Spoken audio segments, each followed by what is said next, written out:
What up, everybody? Welcome out to Crossroads students on a Sunday morning. So glad you're here. If you're joining us here at Oakley, welcome. I love you. Welcome. Glad you're here. If you're joining us online or at all of our other sites, so glad you're here. We're one student ministry at multiple locations. I actually think today, Crossroads students could be the GOAT. We could be the GOAT today. You want to be the GOAT? You want to be great? You want to be great this morning? I think we can. We're going to learn how today. But listen, the age-old question that we need to answer is, who is the GOAT? Who's your GOAT? Okay, this guy says Jesus. Jesus is always the right answer in church. Well done. Well, we're giving him a round of applause for that one. Good job. Other than Jesus, who's the GOAT? Simone Biles? LeBron? MJ? Taylor Swift? Who is the GOAT? We're trying to figure out who the GOAT is. I think Jesus is a great answer because we're in church, but really deep down, if we're being honest with ourselves, don't we kind of want to be the GOATs? Right? Do you not want to be the GOAT? If you don't, I can't relate. I want to be the greatest. I think you do too. I'm going to prove it to you that you and I are actually chasing after greatness all the time. All right, who here plays sports? Who plays sports? All right, good. If you play sports, question for you. Do you practice? Do you go to practice? Why do you practice? You practice to get better. And doesn't it just feel so good? Doesn't it feel so good after a long season of practicing? You've worked your butt off. You can't walk without looking like this anymore because you've just been working hard. You've been hitting the gym. Doesn't it feel great after a long season when your coach calls you out in front of your whole team for scoring that touchdown or hitting that home run or sticking that perfect landing after you've been working for greatness and they call you out for being great? How good does that feel? Doesn't that feel great? Feels great because you and I are we're actually chasing after being better. We're chasing after greatness. And when somebody recognizes it, feels good for me and you. And also it kind of feels good to look around at your teammates and be like, what's up? What's up, chumps? I'm the greatest. I'm the greatest. Or how about this one? This is the worst feeling in the world. Who here really cares about getting good grades in school? Okay? You don't have to be ashamed. If you raise your hand, good for you. Good for you. You care about it. Now, how bad does it feel after you've spent all school, you're busting your butt, you miss out on parties, you don't get to hang with your friends because you stay home and you study, you've gotten good grades, you've tried to be great in school. How bad does it feel when the final test of the year comes and you've been trying to be great and that kid that misses out and skips school all year long, that kid gets a better test score than you? Doesn't that feel terrible? That's the worst feeling in the world because you and I are trying to be great. We're chasing after it, and we really want it for ourselves. Well, today, listen, here's the deal. Today, it's okay to be great. That's what you and me need to know today. I want to know, do you want to be great? And if you do, I think it's okay. And it's not just me who thinks it's okay for you to want to be great either. Jesus says it's okay for you to want to be great. In fact, Jesus calls it out in me and you. He says it's our destiny to be great. Let's see what Jesus says about you and me and greatness. Jesus says this in the book of John, chapter 14. Verse 12, he says, "Truly, truly, I say to you, whoever believes in me will also do the works that I do." So Jesus did a lot of things on earth. He did great things. Jesus is very well known. He says, if you believe in me, you want to be like me, you're going to do what I do. But he also says, and greater works than these will he do. I mean, Jesus did some great things. I don't know anyone who's more popular than Jesus. He's the GOAT. Jesus is the most influential person to ever live on planet Earth. No name has ever been spoken more than Jesus. No lives have ever been changed more than by the person of Jesus. He's the GOAT. And you know what Jesus says about you? He says, you go do greater things than me. Go do it. Go. Be greater than me. That's crazy. And it also means that it's okay if you and I want to be great. Jesus says, be great. Do greater things than me. So do you want to be great? You want to be a GOAT this morning or what? You want to be a GOAT? I do. In fact, you know what? Jesus says let's be great, so let's go do it. Let's go do it. I need 6 people up on stage with me right now. I want to do something great. I want to do something great that humans have been trying to master for forever. I need 6 people, okay? I need 6 people. Raise your hand in the front row. 1, 2, 3, 4, 5, 6. Get up here. If I point at you, yeah, you can come up here too. Come on, guys. Come on. 1, 2, 3, 4, 5, 6. That's perfect. Okay. We're going to do something great because Jesus says we're supposed to be great. Come up on stage. We're supposed to be great. So we're going to do something that humans have been trying to master for forever, but we're going to be great this morning. We're going to build a human pyramid. Are you ready? Because I've never been able to be great at a human pyramid, but we're going to do it. Hey, Jude, where are you going? I need you. Come on, Jude. Get up here. We're going to be great. Okay, what's your name? Bryson, I need you down on your hands and knees. What's your name? Thomas, down, please. You're going to be the base. And then, what's your name? Arturo. Okay, Arturo, I need you guys as the base. Get tight, get close. Here we go. Square up. We're going to be great. At every site, I need you to be cheering on our students. We're going to be great this morning. Okay, now, David and Jude, actually, what's your name? Shyla. You're going to go here next. Then Jude, you're going to go. Then Jude, Joe, go ahead and on their backs. There you go. Perfect. Scooch a little over, Shyla. Jude, you can do this. Now, David, we're going to be great here. Are you ready to be great? Jude, I need you on. Come on. Come on, you got to commit, son. Let's be great. Who wants to sub in for Jude? I need somebody that's going to sub in for Jude. Get up here. I need you. All right, David, you're going to get up there because Jesus says you're going to be great. Are you ready? All right, what's your name? Sydney. All right, Sydney, get up there next to Shyla. I need you to build the human pyramid. We're going to be great this morning. Oh my gosh, it's going to be close. It's going to be shabby, but I'm going to help you, David. You ready? Step on their backs. I'm going to hold you. You're not going to fall. Don't worry. Get up there. You got it, David. Hey, he did it. He's great. We did it. Look at him. Okay, all right, come on down. Wow, I'm sweating. I was so nervous watching him get up there. But we did it. We are great. Everybody give David a round of applause. He got up to the top. He got as high as you can get on the human pyramid. I've never seen anyone actually do it. But that type of greatness, the greatness that David just showed us, the greatness of him climbing to the very, very top and getting high and higher, that type of greatness is the type of greatness that you and me and the world celebrate. But can I tell you, that greatness is not the greatness that Jesus and his kingdom celebrates. David, you're a great guy. I'm sorry. But when David got to the very top, when he got as high as he could get in that human pyramid, and we all applauded, that's kind of like you and me chasing after the greatness that the world tells us that we should go for. That's like me and you trying to set the school record for most touchdowns. We want to be great. That's like me and you trying to have perfect attendance and be great and get the best test score in our class. We're trying to be great. That's like you and me maybe hearing that Jesus says we should be great. So it's like, I'm going to go be an influencer on TikTok and Instagram. I'm going to go read my Bible to millions of people. I'm going to get to the top.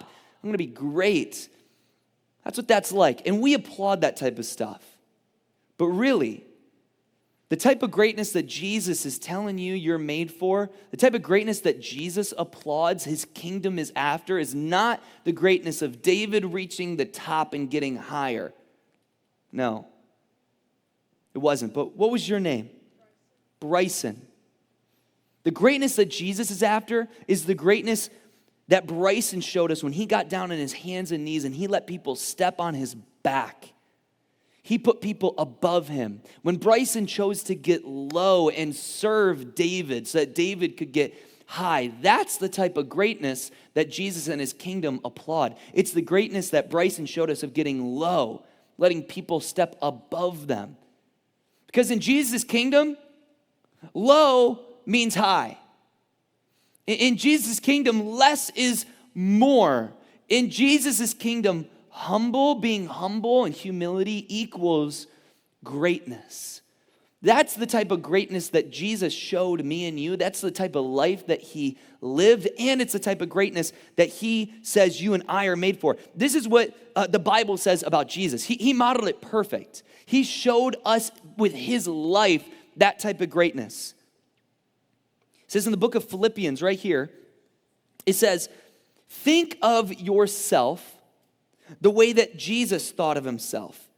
He had equal status with God, but he didn't think too much of himself that he had to cling to the advantages of that status no matter what.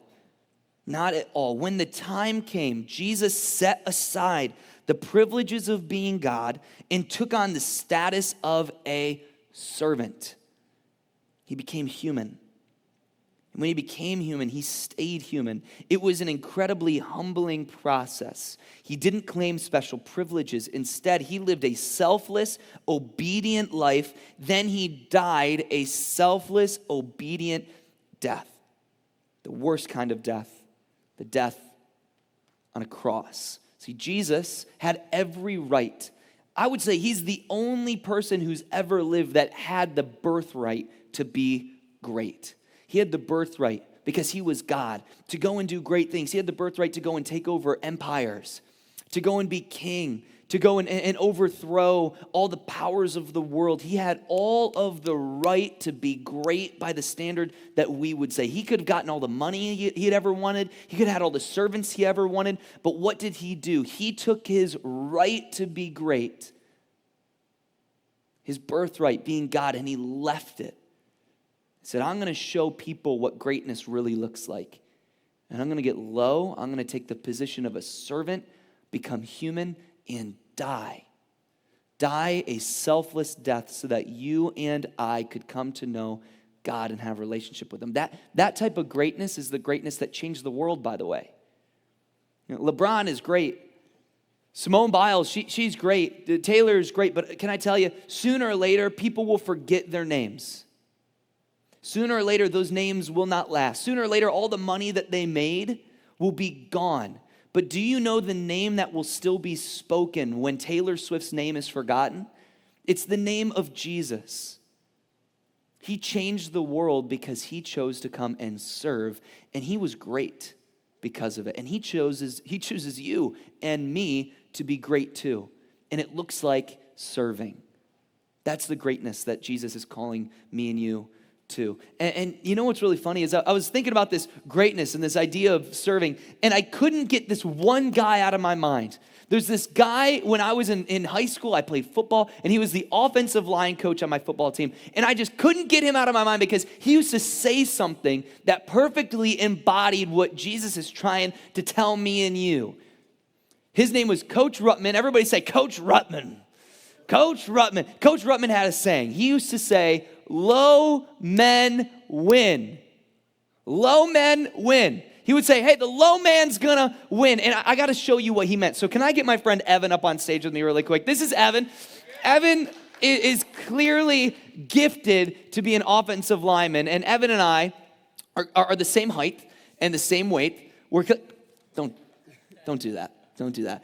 Evan's clearly great. God created him to be great at football, probably, because look at this guy. He's tall, he's strong. And Evan, do you play football? Yeah. You do? Okay, and what position do you play? Center. He plays center, which is on the offensive line. So for those of us like me who aren't as gifted vertically or physically like Evan is, I'm going to tell you what offensive line is all about. Evan's whole job, in order for him to be great as an offensive lineman, he's supposed to stop the defense from getting past him and getting to the quarterback, okay? So, Evan, if I were to get by you, would you be a great offensive lineman? Okay, he says no. But if you were to stop me, would that be great? You'd be great, of course. And obviously, God created you to be great. But here's what Coach Ruttman is trying to tell the offensive lineman that somehow Jesus is trying to tell me and you too. Coach Ruttman would say, low man wins. The low man wins. If Evan chooses to use the gifting that God has given him, his advantage, his height, he chooses to stay high. Do you know what's going to happen? Somebody like me who's a lot shorter than Evan and a lot weaker than Evan, if he stays high, you know what I can do really easily? Did you see that? Look what I just did. It took no muscle at all for me to push Evan around. And I could just do this. I could get by him, and I can go get the quarterback. If Evan chose to stay high, he's not going to be very great because his height here doesn't help him win.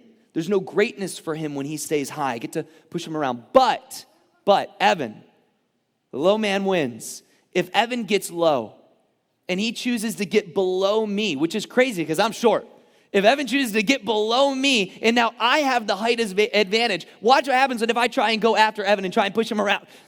There's no getting by this guy. Look at how strong he is.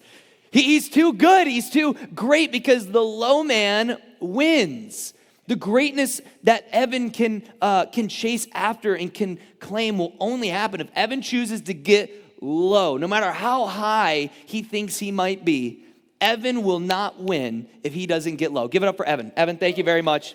They made a great offensive lineman. In Jesus' kingdom, the low men and the low women win. Low men and low women win in Jesus' kingdom. It's because Jesus won by getting low. Jesus won me and he won you. He got low, he left the identity of being God aside, and he went and he won us by getting low and serving and dying. He's calling you and me to be great like that too. He's calling me and you to get low and to serve. So today, my only question is, do you want to be great? Do you want to be great? And by whose standard? At the end of your life, do you want to be great and have the whole world tell you that you were great? Say, wow, look at them. They made money. Look at them. They got high. They reached the top. Or would you rather have the King of the universe applaud you and your greatness when you get low? I think we can be great. I think Crossroads students can be a student ministry that's marked with greatness if we decide this morning we're going to get low. We're going to serve like Jesus did, and we're going to be great. Jesus, thank you for modeling for us what greatness looks like.